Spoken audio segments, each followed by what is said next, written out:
I'm afraid I've got some bad news. I knew it. I love when he does that. Wrestling has more than one royal family. Adrenaline in my soul, something, something, Cody Rhodes.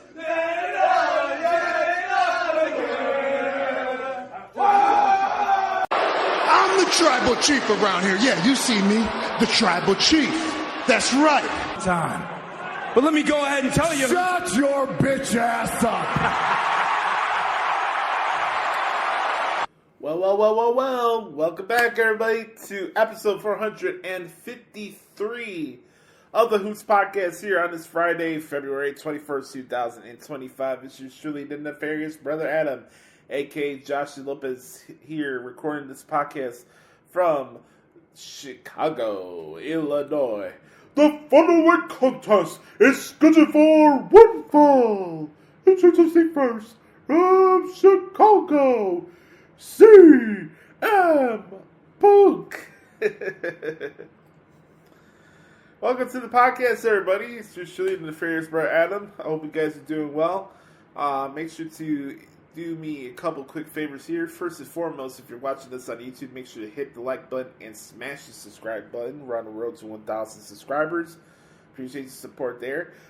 Mentioned it on last episode that we're getting very, very close to the 2 million mark on Spotify for podcasters. Pretty cool. We're getting, I think we're like 20,000 plays away from 1.9 million collectively, which is awesome. We're getting really, really close, guys. I would love to hit those marks before WrestleMania gets here, but I do appreciate the support from each and every single one of you who check out the show and listen to it each and every single week. It means the world to me, and I appreciate that. I really do. It's been fun. I again, like I said in the last episode, I apologize for not dropping an episode last week, and there's just some times where I need a week to myself and just reflect and stuff, and sometimes I don't want to come here and half-ass myself or bring the energy down. You know, I want to come here and have some fun with this podcast because in a lot of ways I've been thinking about it this week. You know, one of the things I'm very proud of in my career being in broadcasting is this show. And this show has been a great source and a platform for me to kind of just like take a deep breath and kind of like have some weight off my shoulders and kind of just let this be my mental release in a way. So I'm very, very proud of what we've been able to accomplish with this show. Now we're on to the road to episode 500. You know, we're on the road to WrestleMania.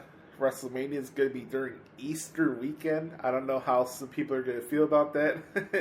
Being raised in an Italian household, I think that's going to ruffle some feathers, but it is what it is, if you know what I mean.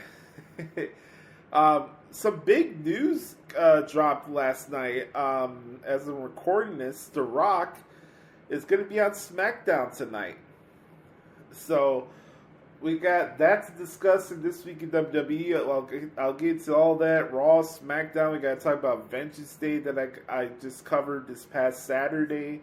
And then we got questions, as always, from the good brother Chris Letta for the Back Porch Q&A session. So I guess here for the opening part of the podcast, all I just really had to say, this is not going to be some super long monologue. I want to get into the wrestling stuff. What I want to say for the monologue this week is that a little bit, I wouldn't say like a rant, but just some things I need to air out here because like it's getting bad out here. Like seriously, what's crazy is that being a sports fan in Chicago is not for the faint of heart. I would not wish Chicago sports on my worst enemy. You know, my good brother in arms, Sam Piopo at Second City Sam, we have this saying called "We Stinks," and I think it was inspired by Carlos Zambrano. but we put a hashtag we stinks.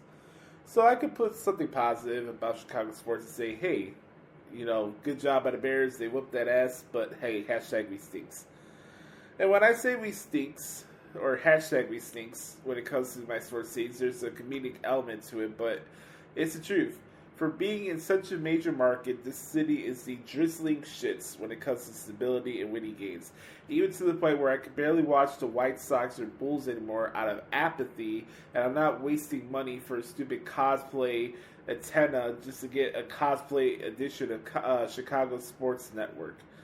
The GMs and the fans wouldn't be able to pinpoint or develop talent if it slapped them in the face. Now that Marquee is having issues again with Xfinity, the Cubs are just a lost cause. The Bears are the Bears. Tom Ricketts is a cheap twat. Stop the pain. And now I'm hearing on the radio from a guy that I have a lot of respect for. I'm a big David Kaplan fan. Always have been, always will be. He's going on his soliloquy about build to the draft. We got to build to the draft. Take that, take that, take that, take that. Instead of pursuing Myles Garrett or Micah Parsons. This city, Cap, everybody that's listening to this, I am so tired about hearing about rebuilds and building through the draft. Because guess what? Amongst all 4 franchises in this city, we've been building and not been building anything since 1998. I say Chicago rebuilders because that's what the city is. We rebuild and rebuild and rebuild and tank and then, play in mediocrity and can't develop talent and then run coaches out of the city and run quarterbacks out of the city. And then we got cheap owners. And we got inept owners in the Rhine stores. And then we have off-ice issues with the Blackhawks. It just doesn't stop. Growing up as a kid, there was probably 3 main things in my life that I loved and had deep passion for. Obviously, wrestling comes first. Second was music, and then sports. I was really into sports. I played sports a lot. Growing up as a kid, did a little bit of it in high school as well. I love sports, followed along, knew all the stats. God, man. I'm sure my dad remembers all the baseball cards that I would get and all the video games and all the knowledge that I would study with sports and all this stuff. And I'm watching the teams now, and I just don't have the passion for it like I used to. I still enjoy watching football because football is my favorite sport, but God, I used to love baseball, right? I would generally enjoy it. I enjoyed going to the games. I enjoyed playing it when I was playing baseball back in the day, and now I dread it. The White Sox are just coming off literally the worst season in the history of Major League Baseball. The Chicago White Sox, my favorite baseball team, now owns the record for the worst record in the history of the Major League Baseball. It's embarrassing. And then guess what's next week? Oh, we got the NFL Scouting Combine in Indianapolis. And then we got the free agency window, probably in a couple weeks. A few weeks after that, right? This is what I'm so grateful for professional wrestling, because wrestling will always be here for me when my sports teams are the drizzling shits. It's bad product. It's product that I can't even see because you can't get this new Chicago Sports Network on YouTube TV or Tubi or whatever. You gotta get this antenna or run through hoops to get this network. You got to pay money to watch Marquee because the Cubs thought that they were just going to start a new network, and that was going to help them get all the money they need to sign Shohei Ohtani and Juan Soto and Bryce Harper and all these guys. And how did that play out? They're They're still arguing with Xfinity. Who the hell's still using freaking cable in 2025? And then when I was listening to my guy Hoodie's show with Cap the other day, and hearing Cap go on the soliloquy, I want to build through the draft. I want to build through the draft. Take that. I want to build through the draft. Cap, every team in the city has been doing rebuilds and trying to build through the draft, and it's amount to next of shit. We have outliers. Yes, it was great that the Cubs won the World Series in 2016. Guess what? They didn't go to a World Series after that. Blackhawks won 3 Stanley Cup championships in an 8-year span or something like that. That's probably the last bit of sustained success that we've had in the city. The Bears have not won a Super Bowl since my dad was 11 years old. Like, what are we doing here? The Bulls haven't been or won an NBA championship, yet been in a finals appearance since I was 4 years old in 1998. I still have to watch The Last Dance to try to visualize what would have been like to experience and realize how great that era was. I was a baby. I was a little kid. Do I remember specific things about Michael Jordan before he left the Bulls? Yeah. I think maybe one of my first actual memories of watching basketball as a kid was that last series that they had against the Jazz. I remember watching that last shot with my dad, and I think at that time we played some of the NBA games on Nintendo 64 or something like that. And that last bit of that Bulls run, I do remember that, but I was 4 years old.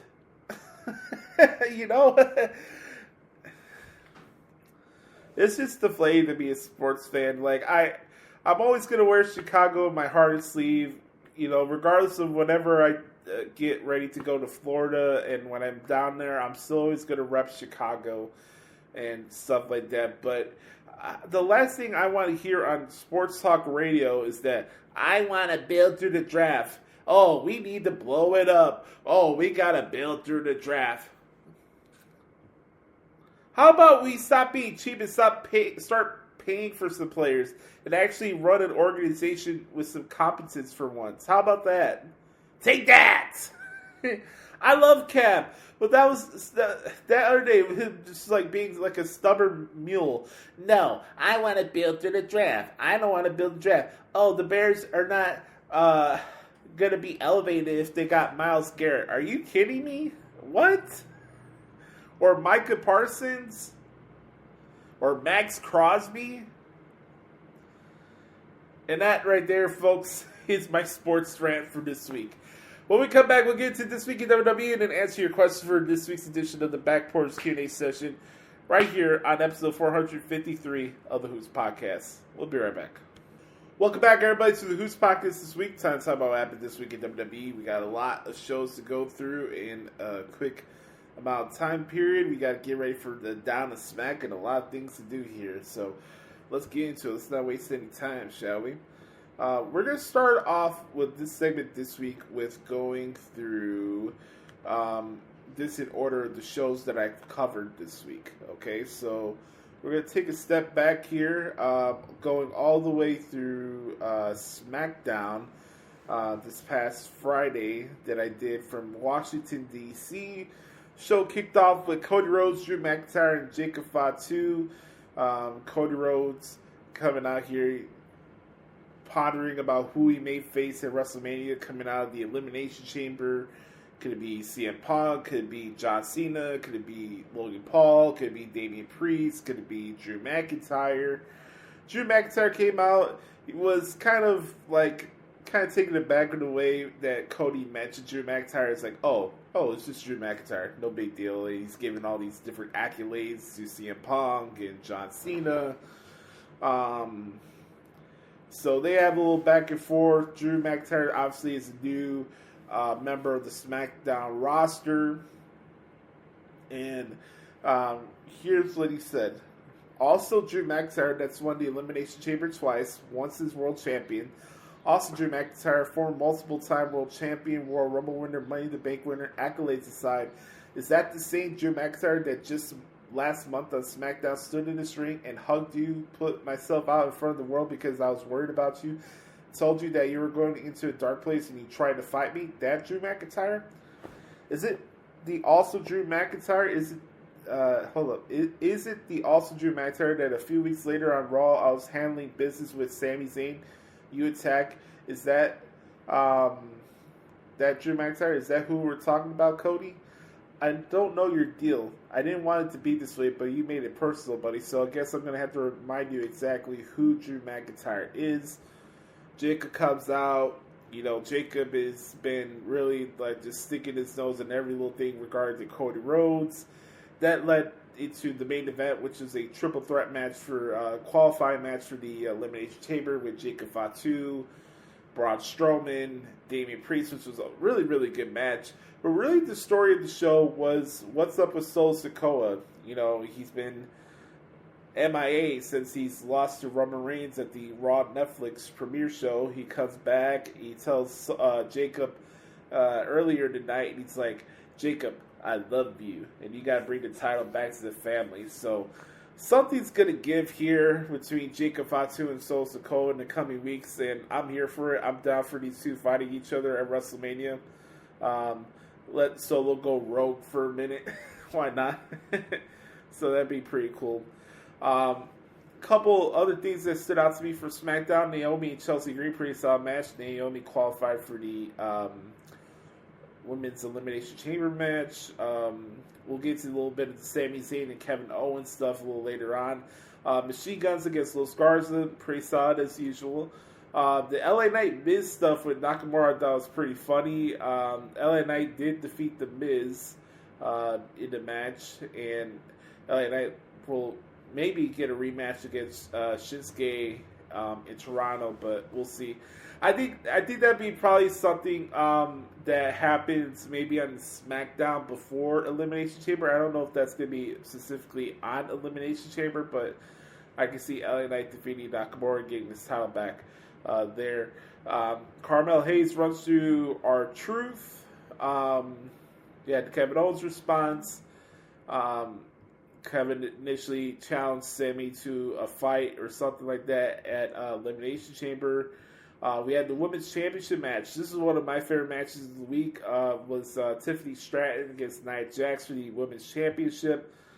Long overdue. It ended up being a disqualification because Candice LeRae got involved. But very, very good stuff in there. And then Trish Stratus came out to come to the aid of Tiffany Stratton. That was the point where we got Tiffany and Trish Stratus teaming up against Nia Jax and Candice LeRae in Toronto for the Elimination Chamber. So I guess that's a nice in-between match to have amongst the barn burners that we're going to have in this card. Look, we got two Elimination Chamber matches. We got Sami and Kevin Owens that was made official already this week on programming. We got this tag match, and honestly, guys, I think something's gonna happen tonight where Cody, something's gonna happen.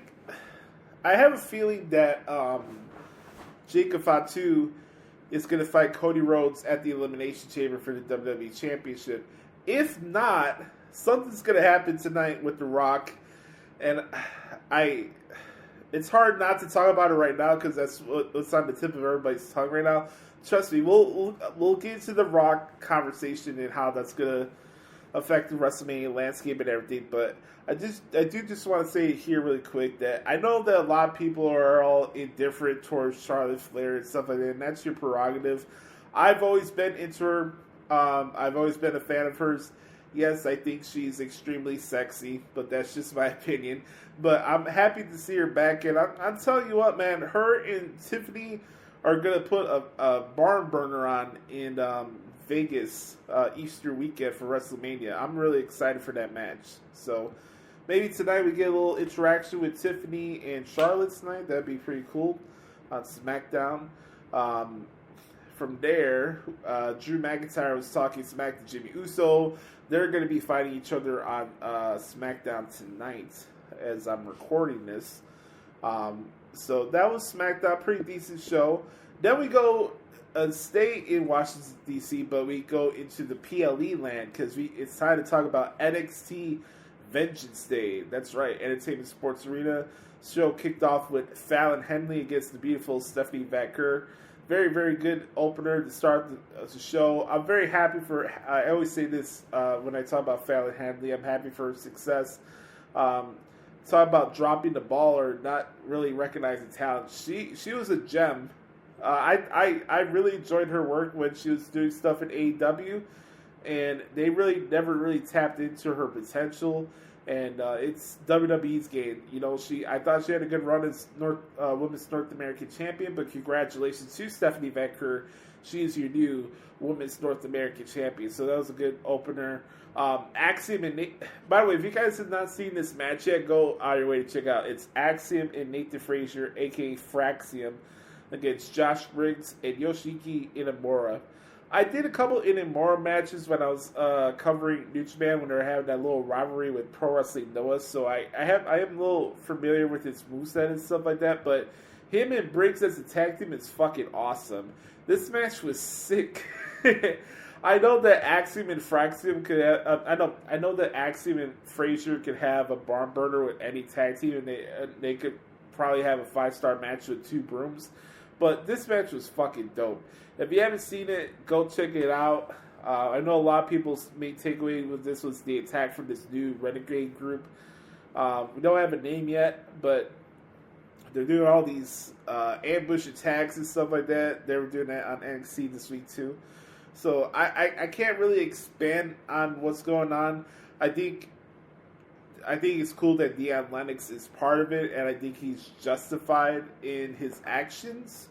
I'm not gonna come here and just automatically shit on the thing. I want to see it play out and have some more context to it than them just doing attacks. But that's what it looks like so far. It's just rogue attacks. So we'll have to see how that plays out. Trick Williams lost to Eddie Thorpe in a strap match. This was a controversial decision to people that I was seeing on social media. Some people are, I don't know, maybe they're not a fan of Eddie Thorpe or whatever the situation is, but I was kind of surprised. I was not expecting to see him win, but he did a low blow with the leather strap, and then he hit the Busaiku knee on Trick Williams to get that victory. Ethan Page defeated Javon Evans. Another solid match of the show. This whole card for Vengeance Day was really good from top to bottom.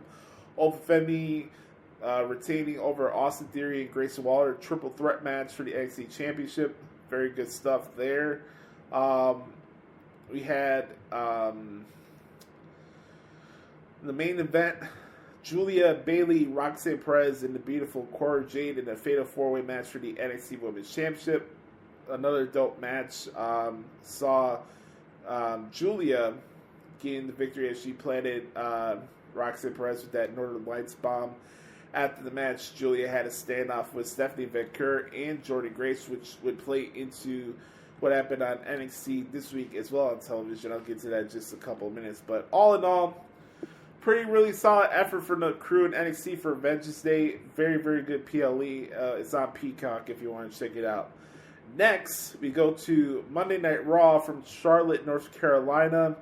The show kicked off with Sami Zayn and Adam Pearce. You know, Sami Zayn is on a collision course with Kevin Owens. I really enjoyed the segment with Sami and Adam.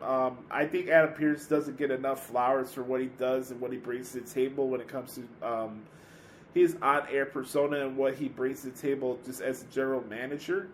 I really like the dynamic here. You know, Adam's telling him, you know, I can't sanction what Kevin could do to you. You guys decided to have a match with each other, and I called this a while ago. If they were going to do Kevin and Sami again, like, it'd be good to just do it as an unsanctioned match. So I'm glad that they're doing it, and these two are going to beat the shit out of each other, and we're here for it. So I'm looking forward to that. I think it's a nice treat for the crowd in Toronto. They're going to get a blast out of that. That's going to be a lot of fun. So we had there more drama with the Judgment Day. Finn Balor's getting more irritable as the weeks go by. AJ Styles against Dominic Mysterio, pretty solid match. AJ Styles won. We had a little almost mix up there with him and Braun Breaker. AJ Styles and Braun Breaker at WrestleMania. Please take my money for that. Yes, I'm totally down for that. Dakota Kai defeating Ivy Nile in a number one contenders match for the Women's Intercontinental Championship.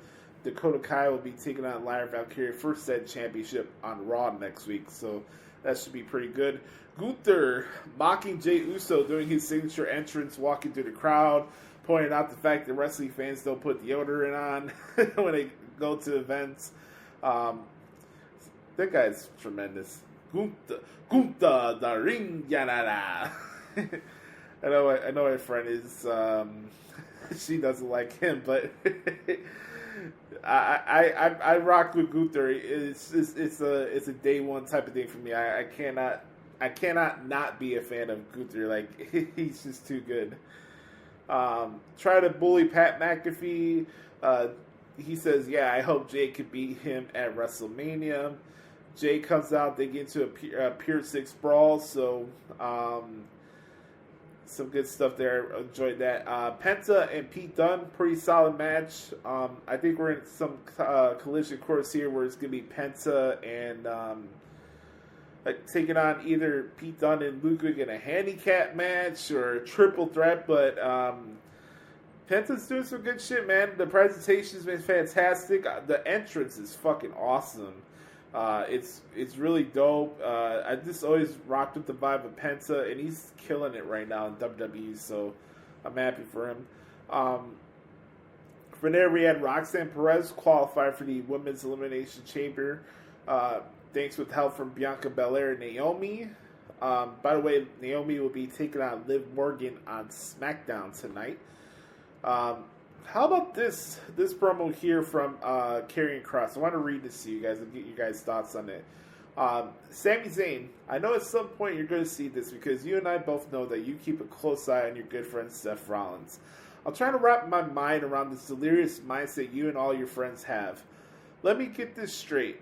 Jey Uso actually believes that he's going to beat Gunther for the World Heavyweight Championship at WrestleMania, and Seth Rollins believes that he's going to qualify for the Elimination Chamber, and then he's going to eliminate the Invisible Man, John Cena? No. And you, Sammy, you actually believe that you stand a chance of beating Kevin Owens in the state that you're in? By God, the first two guys, they've lost their minds. There's no hope for them. Sammy, I still believe, deep down inside, you know there's always more time to turn things around. Something's going on with Kross here, with Sammy. Kross has kind of been like a curtail sign where performers are going to turn heel. So I'm curious how this is going to play out down the road, but more times than not, Karrion Kross is justified in his convictions, and I thought that was pretty cool. New Day segment with Kofi Kingston and Xavier Woods going at the crowd. Kofi spouting off on his mouth on social media, which is hilarious. They're doing some good stuff with the New Day. The main event for Raw this week was probably my favorite match of this week's program for WWE. Seth Rollins and Finn Balor. Fantastic match. Some really, really good stuff from there. That match. Seth Rollins wins. Just getting out of a crossface turned into a curb stomp. Seth Rollins qualifies for the Elimination Chamber. Really, really dope main event on that one. By the way, do you think we're going to get Finn and Dominic at WrestleMania, or do you do Finn Balor and AJ Styles for the first time on the WrestleMania stage? That is the question there. Before we get into The Rock and everything going into the Elimination Chamber and everything like that, I want to take a look really quick at an interview that Michael Cole did on the Impaulsive podcast with Logan Paul this week. By the way, I've become more of a Logan Paul fan as the weeks go by. I'm a big fan of what Logan does and his work, and I'm just really enjoying the stuff that we're seeing from Michael Cole so far, and it's just fun. It really is. Let's take a look here and play a little comment here from Michael Cole's appearance on this week's edition of the Impaulsive Podcast. Here you go. I think one of the things about the old regime, and listen, I will never, ever disparage Vince McMahon. He's got his personal issues and whatnot, but from a professional standpoint, I'll never disparage the man. I would not be here today without Vince. No one would. He gave me everything. Stuck with me when I was learning to be a wrestling guy. Wasn't a wrestling guy when I came here. Why do you think he believed in you so much? I think a lot of it really had to do. I think there were two things. Jim Ross obviously was the man. I still think the greatest ever. I think Vince was understood that JR was getting older and he needed to bring in somebody younger. And so I just think because of my background, and I was a good announcer at the time, I just think JR came to the WWE already a wrestling guy.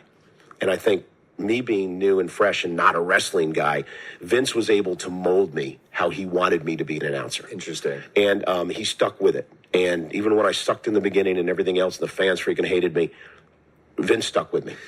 That's kind of interesting though, because Vince is pretty cutthroat. Yes. That's why I talk to Michael Hayes about this all the time.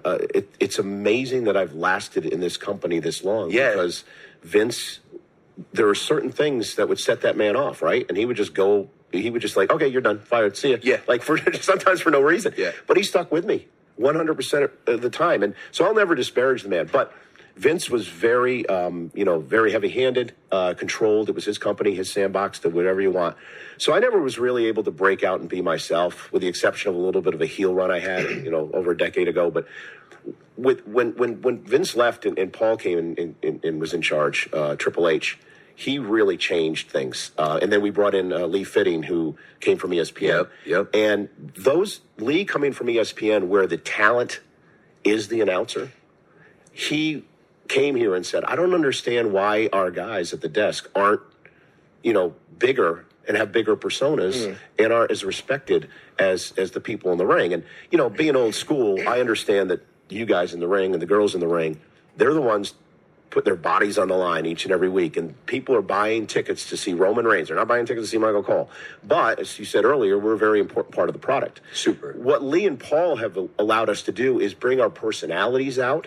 And, you're seeing the real Michael Cole now. The Michael Cole that crowd surfs. Exactly. The guy who crowd surfs. We'll talk about that in a second. But you're seeing, I'm a sarcastic prick at times, and I like to have fun. And, Pat called me the other day. I'm the old white dude, right? And he's the young, he's the young punk, right? Well, he's a young white dude. Yeah, young white dude. Yeah, I guess. but Pat, working with him is unbelievable, because Pat, we were talking about this before we got in here today. Pat is Pat.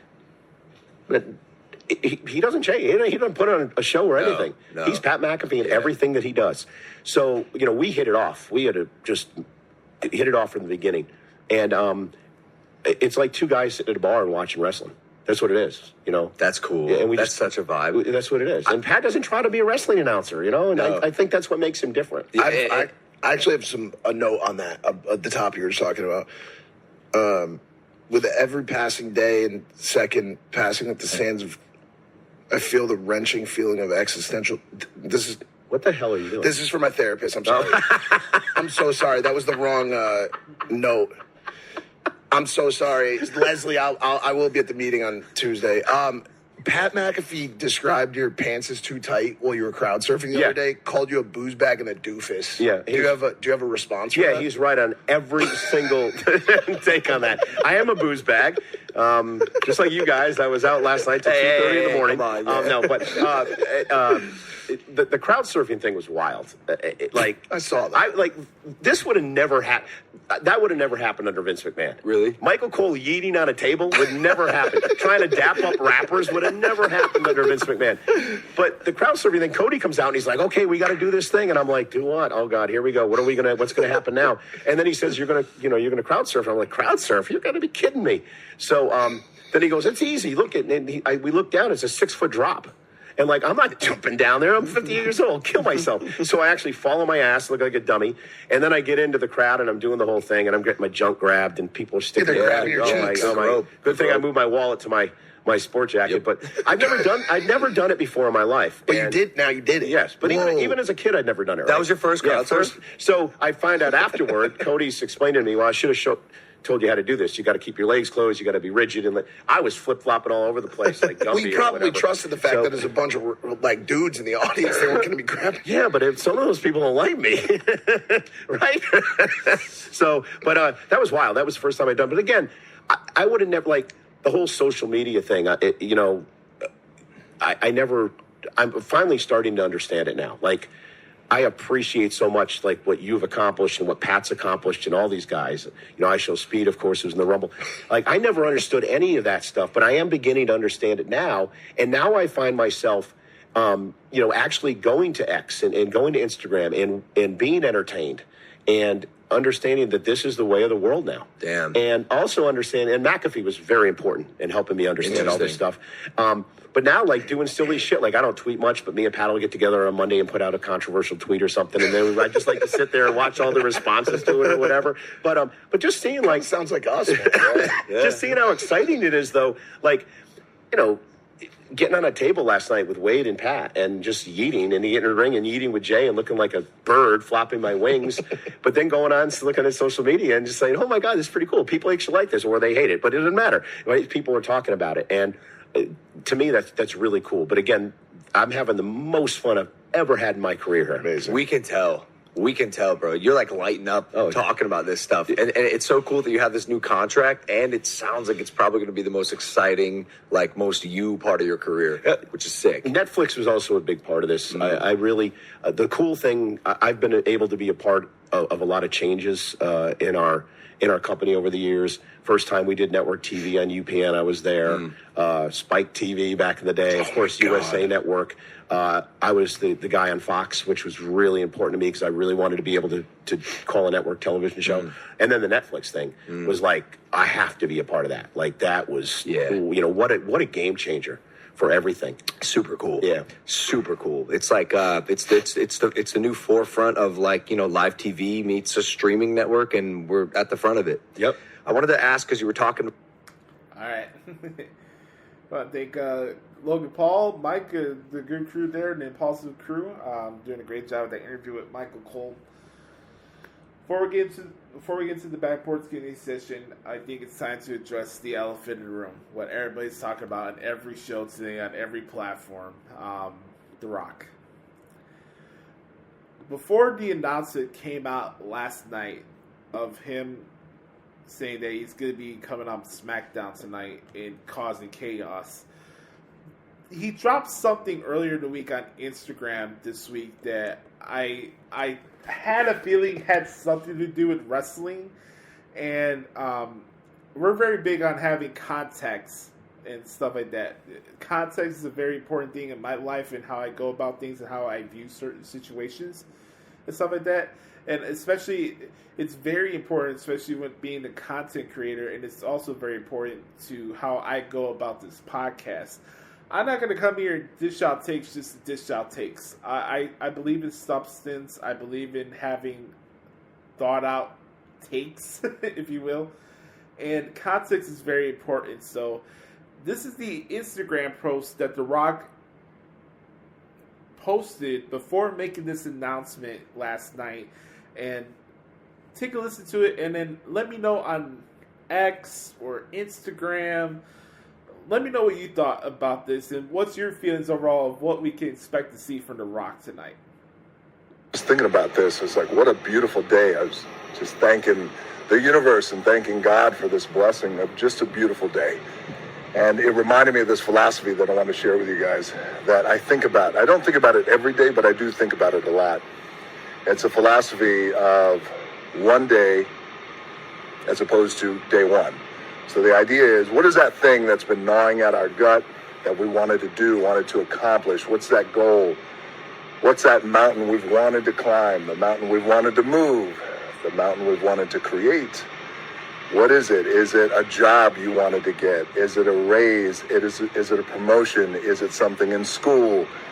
Is it self-care, self-help? Is it getting in the best shape of your life? Is it understanding your body more? What is it? What is that thing? Is it a relationship? Is there someone you've always wanted to talk to? Someone you've always wanted to get to know? Is it kids? Whatever it is. I love that kids part. Is my favorite because it means just, practicing, which is always the most important thing. But the idea is that one day, one day I'll do that thing that I've always wanted to do. I'll do it one day. We do that. I'm guilty of that shit all the time. I'll do it one day. Or you make the commitment now and you say, this is day one. This is day one that I'm going to do that thing. And the reason why it's appropriate, I woke up this morning, not only giving thanks to this beautiful day, but also there's been a thing or two in my life that it's been in the one day camp. It's kind of just been hanging out in the one day. I'll do that thing one day. I woke up this morning and I said, fuck that. Today is day one. I am on a mission to get this particular thing done. And I'm going to get it done. I do believe that when we put that kind of action out there and you put that kind of energy out there in the world, that the universe works on our behalf. It meets us halfway. God, the universe, whatever you believe in, a higher power, or maybe you don't. But I do believe action begets action. So think about that for a second. Is today that day where you go, or you continue to go, one day I'll do that thing?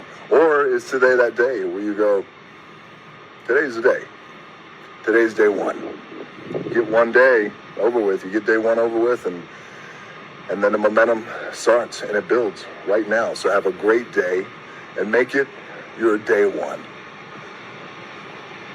Or make it your, fuck it. Make it your one day. But I promise you, things are much better when the universe conspires for you and you make it day one. All right. Have a productive day. I'm going to take my ass here. This is a hot-ass gym, by the way. Left the heater on. Cardio time on an empty stomach. Here we go. Day one. All right. Lot of questions, right? Why now? Why is it now that Dwayne Johnson wants to grace us with his presence on SmackDown tonight in New Orleans at the Smoothie King Center? By the way, good arena. Good town. Good vibes. Brought back some good memories. Can't believe it's been 7 years ago since that was at WrestleMania in New Orleans at the Superdome. Look, you can look at the tea leaves and make it obvious. Oh, The Rock is just going to be there to announce WrestleMania 42 in New Orleans. And that could be the case. And I wouldn't have a problem for that. I think that'd be awesome. 8 years from, it's enough time. It's crazy to think how fast time goes. But think about that, 8 years from 34 to 42. I would go to that WrestleMania. I had a blast in New Orleans. It was a great time. I really did. With Brother Carter, that was a good trip. But when it comes to The Rock, yeah, are we going to get the stuff with WrestleMania 42? Absolutely. But the question's out there. We have Elimination Chamber coming up a week from tomorrow. We have WrestleMania right around the corner. Do we have that Cody Rhodes Rock match that everybody's been waiting for? Does he insert himself in the Elimination Chamber? Does he call out Roman Reigns? what is Rock's motive? He said in his tweet that he's gonna start fucking with a certain somebody tonight. Who is that going to be? That's the question. So, I'm just as curious as anybody else is. I am a big Rock fan. You can call me a Rock Mark if you like. I don't care. I am a fan of Dwayne "The Rock" Johnson. He is a fellow Taurus after all. Shout out to the Oos. But there's so many different questions right now that I just want to just really like set in and like enjoy this. He's going to be cussing up a storm tonight, so I know USA Network is going to be a little bit of a bitch to deal with tonight for SmackDown as I'm transcribing the show. But the final boss is coming to SmackDown tonight. Something's going to happen. It's going to get people talking. I don't know if it's going to be good or bad, because given the nature of how paranoid wrestling fans are in 2025, it could be bad. But I'm going into this optimistically, and regardless, SmackDown's going to get a big rating tonight, and it's going to get people talking. So I'm very, very excited. I do think we could get something hinted towards the future with him showing up at WrestleMania. He could call out the Cody Crybabies who are trying to attack him for how he went about things at the Raw Netflix premiere, like he did on that NXT show. There's so many different things to look into this, but as always, there's a long game. You may not get the answers that you want directly tonight, but that doesn't mean that it's not going to happen. Watch, listen, observe, and let it play out. We're playing the long game here. I'm excited to see The Rock tonight. It's going to be pretty dope. And on that note, that is what happened this week in WWE. We'll be right back. We'll answer your questions for this week's edition of the Backboards Q&A session right here on episode 453 of the Hoots Podcast. We'll be right back. All right, ladies and gentlemen, one more segment to do here in the podcast at Hoots. Time to answer your questions for this week's edition of the Backboards Q&A session right here on the Hoots Podcast. As always, if you want to participate in the Backboards Q&A session, all you have to do is hit me up at Twitter at the Hoots Podcast or the Hoots Podcast at gmail.com. As tradition here for the segment, let's do it. Let's throw up the X for the good brother Chris Zaletta, X Team Zaletta 24X on the Twitter machine. What's up, Oos? Before we get to Chris' questions, I want to play this clip that Ricky Saints had on the Busted Open podcast this week. Busted Open After Dark with Bully Ray. By the way, if you guys haven't seen WWE LFG, go check it out. It's pretty good. Let's hear what Ricky Saints has to say here. What happened in the company you were previously with?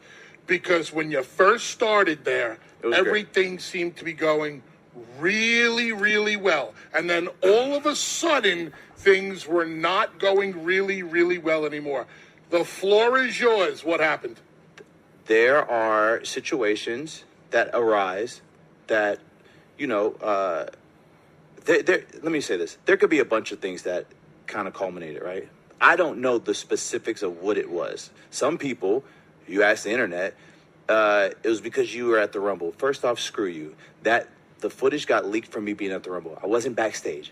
I was just simply visiting someone who was an hour away. And not only that, I left after the first match.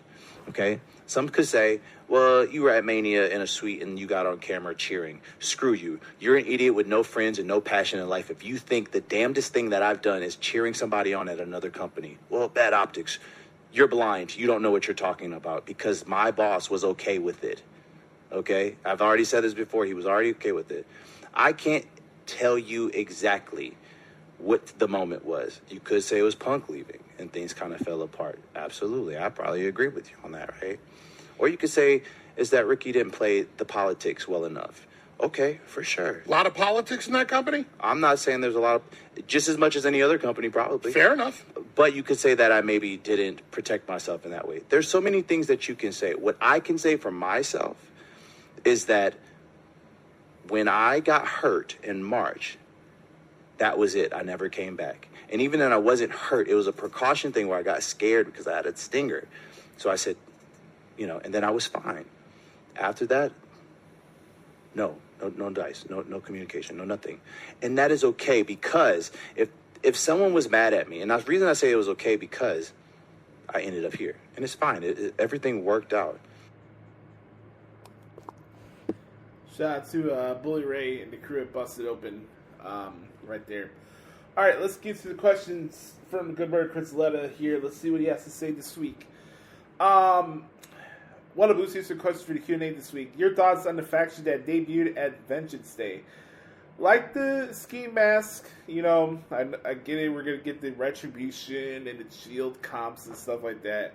Like I said earlier in the segment, I feel like Deion Lennox is probably justified for being in a rogue renegade group, given all the crap that he was dealing with Trick Williams and Ashante Adonis, and people kind of treat him like a pushover and stuff like that. So I'm keeping this with an open-minded perspective, Chris. I want to see what happens, but sooner or later we're going to need some promos and like vignettes of them talking than just doing ambushes and destroying the PC. We did this already, so we need to see something different. Has NXT been the best show out of the three so far in 2025? Look, I love covering NXT each week. I do. I enjoy the brand. They do great work each and every week. Shawn Michaels and Matt Bloom and the entire staff down there. Johnny Russo does a great job writing the show each and every single week. I love covering that brand. I really do. The Grades, Booker T, and Vic Joseph are a great commentary team. For me personally, from a transcription point of view, just overall enjoyment for me, is still Monday Night Raw. I still think Raw has still been the best overall show from top to bottom so far for me in 2025. Best match for Vengeance Day, I think either the main event, Chris, or the tag match with Axiom and Frazier and Josh Briggs and Inamore. That match was fantastic. Does Bianca Belair and Naomi lose their tag team titles before WrestleMania? Yes, that will happen. Yes. I believe, and this is a hot take right here, Bianca Belair is the one who attacked Jade Cargill. I'm sticking to that. I'm just sticking to that. If it's not Seth Rollins, does KO and Sami carry into Mania at the Elimination Chamber? No. I think Randy Orton is going to cost Kevin Owens the match with Sami Zayn, and Sami will fight Seth Rollins at WrestleMania, like I said. They're playing the long game here. Seth is going to go unhinged. This is the best way I can describe this here, because we know we have the Elimination Chamber next week. Seth is going to go off the deep end because he's going to be disappointed that he lost the Elimination Chamber to CM Punk. He's going to take it out on Sami. Randy Orton's going to cost Kevin Owens that match. I think Randy Orton's going to return at the Chamber in Toronto. Sami will fight Seth at WrestleMania, and Kevin will fight Randy Orton at WrestleMania. That's how I see it playing out. That's just me. What would you like to see your Bears do this offseason? Good question. Obviously, we need to redevelop the trenches. It'd be cool if they get the guard from Kansas City, Trey Smith, or the center from the Falcons, Drew Dahlman. I don't know why they wouldn't be opposed to try and give Ronnie Stanley a shot. I don't know why that would be a bad idea. The left tackle that was with the Ravens, unless he would ask for too much money. If you want to look in Mekhi Becton, I guess that'd be a good option. I think that they do need to get another receiver, though. If it's something where Nick Chubb, I don't know if he has like a contract still with the Browns. I think they need another running back or at least another receiver to bring their offense to another level. I don't know if Keenan Allen is coming back, but if he doesn't, I think the Bears do need to get another receiver and another running back there as well. But also, I think it's very important right now just to get things revamped on the offensive line and help Ben Johnson out first. And then You know, I would trade draft capital to get Myles Garrett or Michael Parsons. You need another pass rusher against Montez Sweat. You just need another pass rusher. It just needs to happen. Thoughts on Josh Alexander possibly going to AEW? Shoulder shrug. Yeah, shoulder shrug and then some. Mariah May, here's the last question here. Mariah May has been one of the better parts of AEW. Would her results be the same in NXT? Would she be just as big there? Yeah, I think so. I think Mariah May could bring something to NXT that's been kind of missing since Mandy Rose left. And it's not just the sexual, element to it. She is sexy, don't get me wrong. She is. Her water polo game is fantastic. But I think Mariah May, just how she carries herself with her facial expressions and her promos and stuff like that, I have seen that since Mandy Rose, before she left the company with the OnlyFans thing.